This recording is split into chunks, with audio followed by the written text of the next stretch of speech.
The voices of children. Emergency, Shirley. Mom, I can't get my mom. So often they are the ones who make the call for help. Hello? Yvette? Yeah. Okay, calm down, Yvette. How old are you? Even the calm voice of a 9-year-old boy who's made this call before. My dad's beating on my mom. Okay, what address are you at? Okay, it's, A child witnessing a scene their young eyes should never have seen. Sending emergency. My mom here. Having a fight. Is she hitting her? That's how it used to be for one young man. Vincent Culliver likes skateboarding, and he likes doing it in San Diego. I love the weather. Yeah, it's beautiful.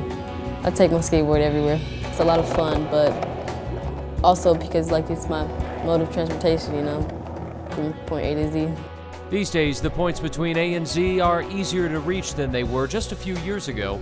Vincent, his brother, sister, and mom moved all the way across country.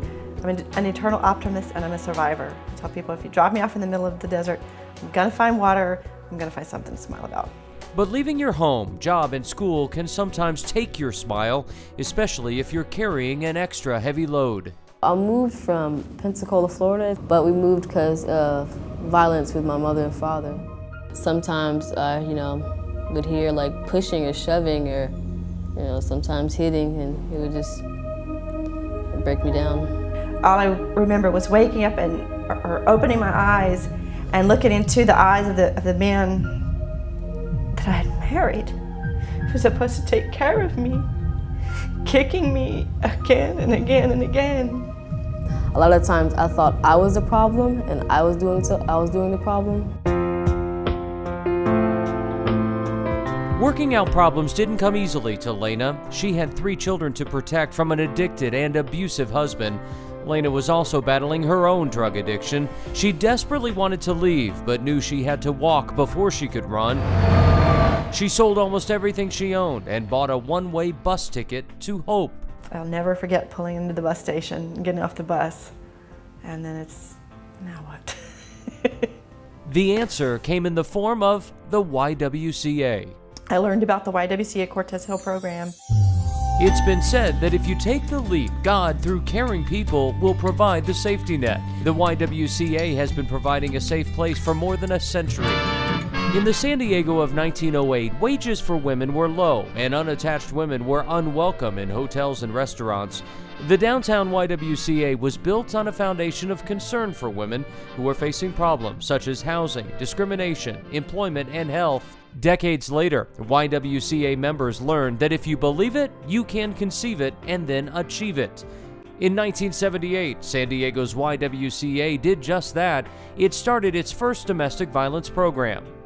In the 1980s, homeless women and their children began receiving shelter. The 1990s brought plans for the creation of Becky's House Emergency Shelter and Becky's House Transitional Housing Program for survivors of domestic violence and their children. With 1 in 4 women touched by family violence, homeless single women soon found empowerment at Passages, a 2-year supportive living program which helps with the transition from homelessness to independent living.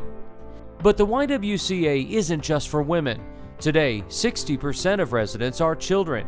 Cortez Hill Family Center helps homeless intact families with transitional housing. It's been said, home is not where you live, but where they understand you. The YWCA offers a diverse range of understanding, including domestic violence legal clinics, advocacy for counseling, parenting classes, schooling, wardrobe help, and job placement. Lena and her children were part of the more than 200 people in residence served by the YWCA's programs on any given day. Economic justice, jobs, housing, those are the things that matter to battered women and their kids. It doesn't mean anything if they can't get a job, if they can't afford child care, if they don't have a safe place to stay, if they can't get their kids to school. The rest of it doesn't really matter. Lena Culliver is proof that the secret to getting ahead begins with getting started. There's no stopping me. I, as a woman, feel so empowered. Sometimes I can't stop smiling. I'm very blessed and very excited for a very bright future. A bright future that her son Vincent can see as well. It's 100% better. I mean, I have a reason to, survive, a reason to live. I have people that love me, people that care, and that's a wonderful feeling. A wonderful feeling shared by women and their families in their new life. A better life because the YWCA was there. Everything's going to work out. And they will continue to be there for every call, every woman, every family.